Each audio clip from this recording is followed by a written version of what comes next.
And so as a Democrat in Congress, when President Trump was in office and he went into North Korea and met with Kim Jong-un, I was probably the only Democrat that said, good. This is what leaders should do in the cause of peace.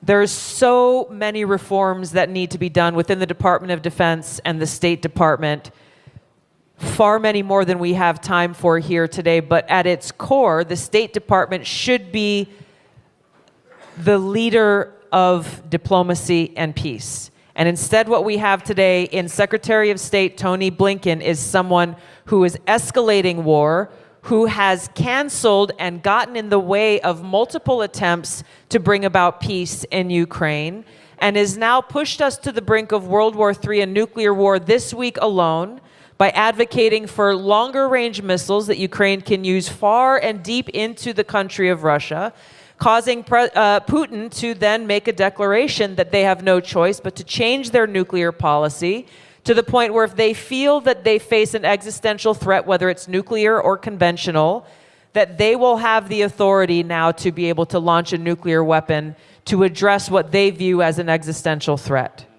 Now, if you hear Kamala Harris or the mainstream media or anyone talk about this, they shrug their shoulders. They say, well, we don't think he'll do it.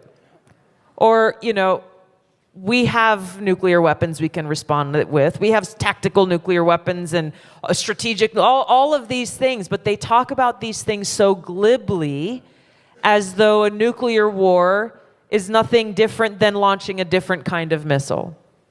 Completely denying what President Kennedy knew to be true, what Ronald Reagan knew to be true, President Reagan knew to be true when he said a nuclear war cannot be won and should never be fought. The same is true today. We sit on the precipice of nuclear Armageddon.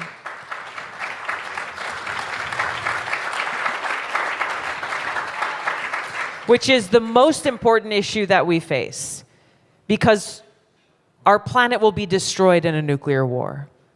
The idea of having clean air and clean water and healthy food to eat becomes null and void. The idea of free speech becomes null and void.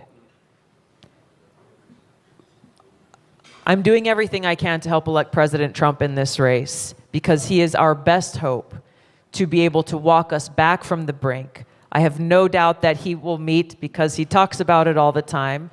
He will meet with Putin. He will meet with Zelensky. He will meet with Kim Jong-un. He will meet with anyone he needs to in order to work towards peace. Thank you, Tulsi.